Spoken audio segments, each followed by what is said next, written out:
बिदअत में जब भी इंसान जाता है अपने लिए भी टेंशन और दूसरों के लिए भी टेंशन, और जब भी सुन्नत पे रहता है खुद भी हल्का फुल्का और दूसरे भी हल्के फुल्के। अब निकाह में देख लो, सुन्नत तरीके से निकाह कितना आसान, 4 हो गई हमारी सुन्नत के मुताबिक, बड़े आराम से हो गई। लेकिन अगर हम वो तकल्लुफात करते हैं जो आमतौर पे शादी में लोग करते हैं तो एक पे ही अटक जाते, इतना खर्चा हो जाता कि एक के बाद इतने कर्जे चढ़ जाते कि दूसरी का सोच भी नहीं सकते थे। मेरी जितनी भी शादियां हुई हैं बड़े आराम से अल्हम्दुलिल्लाह हो गए।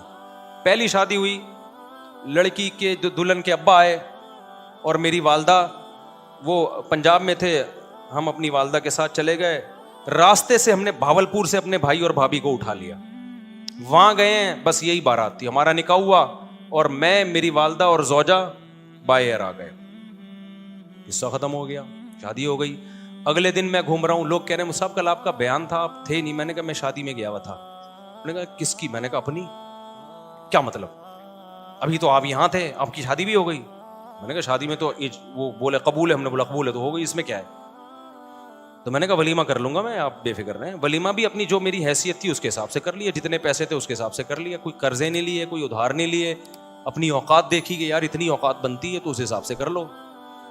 लोगों ने तो बातें बनानी होती हैं, लेकिन जो मुर्गे खा खा के आपके वलीमों के लाखों रुपए के मुर्गे खा के, क्या वो बातें नहीं बनाते? क्या वो ये कहते हैं बड़ा सखी है? ना ना ना ना, जरा सी एक बोटी भी कच्ची निकल आई ना, आपके करोड़ों रुपए बर्बाद होंगे।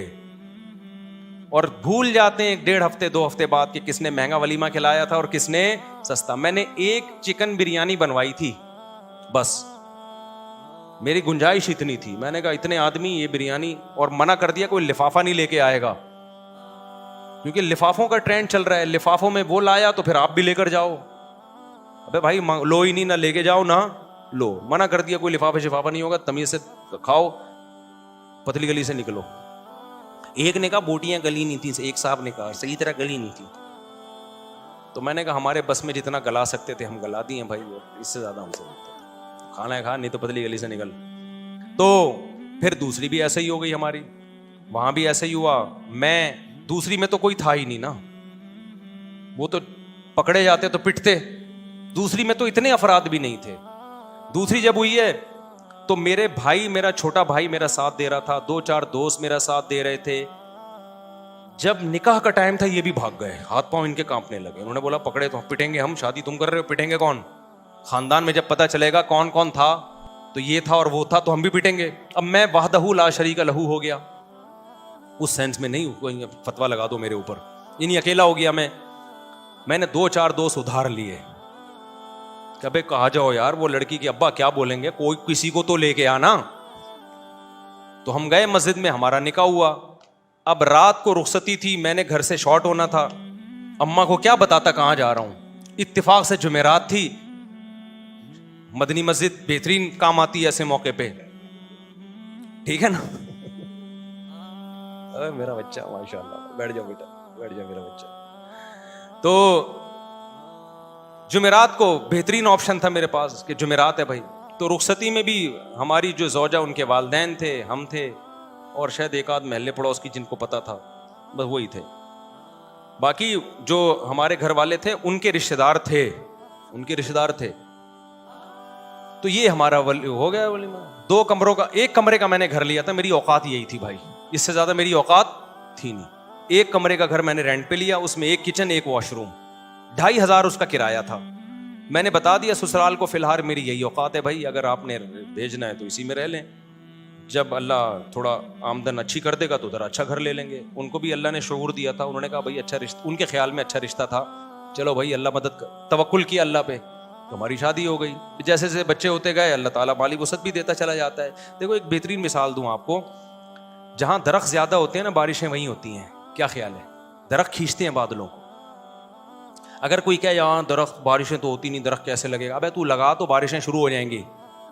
अब कोई खातून कहे भाई मेरी तो छातियों में दूध है नहीं, मैं बच्चे को दूध कैसे पिलाऊंगी? अबे पैदा तो कर, दूध बाद में आएगा। तो जो लोग कहते हैं ना हमारे पास पैसे ही नहीं है, शादी कैसे करें, बच्चे कैसे पैदा करें, ओ भाई पैदा करोगे तो आएंगे। अल्लाह ने इसका जो बच्चे का रिस्क अपने जिम्मे लिया है तो इसके बाप ही को तो देगा ना। डायरेक्ट बच्चे की थोड़ी जेब होती है जिसमें अल्लाह पैसे डालना शुरू कर दे। तो हमने इस फलसफे को हम जानते थे, भाई अभी तो पैसे नहीं है, जब शादी होंगी बच्चे होंगे तो पैसे भी क्या होंगे, आ जाएंगे। फिलहाल एक कमरे का घर में किराए पे ले सकता था, एक कमरे का घर हमने ले लिया, जिसकी मैं दीवार में ना कील ठोक रहा घड़ी लगा रहा था। तो मालिक मकान पड़ोस में रहती थी, उसने कहा दीवारों का बेड़ा गर्क कर रहे हैं। उसको पता नहीं था मुझे आवाज आ रही है, मुझे अभी तक याद है, दीवारों का बेड़ा गर्क कर रहे हैं। वैसे वो मेरा बड़ा एहतराम करती थी, जी मौलाना साहब हैं, बड़ा इज्जत देती थी मुझे। वो मालिक मकान खातून थी, अल्लाह करे कि वो हयात हों, अल्लाह उनकी उम्र बरकत दे, और अगर इंतकाल हो गया तो अल्लाह मगफिरत करे। तो बड़ा इज्जत देती थी ना मुझे, मौलवी साहब हैं माशाल्लाह। उनको नहीं मैंने बताया था मेरी दूसरी है, वरना किराए पे घर ही नहीं देते। दूसरी करके किराए पे घर मांगोगे मालिक मकान नहीं देगा। उनको हमने ना ये बताया, वो समझ थी पहली अक्लमंद आदमी लग रहा है तो पहली कर रहा होगा। तो वो बड़ा इज्जत थे माशाल्लाह माशाल्लाह बेटा। तो वो वैसे उनकी दीवार हमारे बिल्कुल साथ लगती थी, आवाजें आती थी, तो मैं कील ठोक रहा हूँ, कहीं दीवारों का बेड़ा गर्क कर रहे हैं। मुझे बड़ा अच्छा लगा उनका ये जुमला। खैर, तो इसी तरह भाई हमारी सादगी से हो गई निकाह। फिर हमने तीसरी भी इसी तरह कर ली। वो कैसे हुई थी अभी मुझे सारी शादियां याद नहीं है कि पूरी डिटेल, वो भी ऐसे ही हुई थी, बल्कि वो तो इतनी आसान हुई थी, हम बैठे हुए थे तो जो हमारी ज़ौजा उनके घर वाले थे उन्होंने कहा कि भाई क्या ख्याल है। फिर मुझे पूरा जो है ना मालूमात ली, क्या आमदन है। मैंने कहा भाई ये हमारी आमदन ये है, टोटल ये है, तो इसी में 2 हैं तो और चल ही रहा है, अल्लाह का शुक्र है। तो उन्होंने कहा भाई बंदा, उनका ख्याल था बंदा साफ बात कर रहा है, कोई 2 नंबर ही नहीं है। तो वो उलमा का ख़ानदान था। वो कौन थे? वो उलमा थे। तो जब बात तय हो गई, उन्होंने कहा हमें कबूल है। तो मैं जब उठ के जाने लगा तो उन्होंने कहा कि भाई हम मौलाना लोग हैं, हम लोगों से कहते हैं कि निकाह सादगी से करो, आसान बनाओ, तो अब ये क्या कि 6 महीने बाद निकाह होगा और ये होगा, बस जब बंदा पसंद है ना सबको। उन्होंने कहा हाँ भाई निकाह पढ़ाओ यार। मैं एक सिविल ड्रेस में था, यानी वैसे जब भी मेरी शादी हुई है सफेद कपड़े नील लगा के, पगड़ी नील लगा के, इतना एहतमाम मैंने किया। यही हुलिये में गया हूं, कभी कोई उचकन शेरवानी, अलग से सैंडल, अलग से टोपी पगड़ी मैंने जब भी शादी हुई है खरीदे नहीं है। लेकिन उस दफा तो मैं इस ड्रेस में भी नहीं था। तो उन्होंने कहा निकाह पढ़ाओ। मैंने कहा कबूल है भाई, पढ़ा दो यार, हमें तो, मुझे तो बहुत अच्छा लगा ये जुमला सुन के। तो फिर वो हुआ कि उन्होंने वही मौलवी साहब उनको बुलाया, भाई इधर आओ। अच्छा, वो जिन मौलवी साहब को बुलाया ना, वो बड़ा दिलचस्प वाकया है। वो जिन मौलवी साहब को बुलाया उनसे मेरी 3-4 साल पहले, यानी ये शादी जो अभी होने जा रही थी, इससे 3-4 साल पहले बहस हुई थी 2-3 शादियों पर। वो तबलीगी जमात के थे। अब पूरा नहीं बताऊंगा मैं कौन थे वो, छोड़ो, फिर वो आप समझ जाएंगे, मुनासिब नहीं है। मेरी बड़ी बहस हो रही थी कि इस जमाने में 3 शादियां करनी चाहिए। वो कह रहे थे नहीं 1 करनी चाहिए। इस पे बड़ी हमारी ना 1 घंटा डिबेट हुई कि नहीं नहीं 2 नहीं करनी चाहिए। क्या हुआ, फोन करके जब बुलाया ना तो वही निकले। अबे उन्हें कहा तेरी शादी हो रही है हमारे ही खानदान में?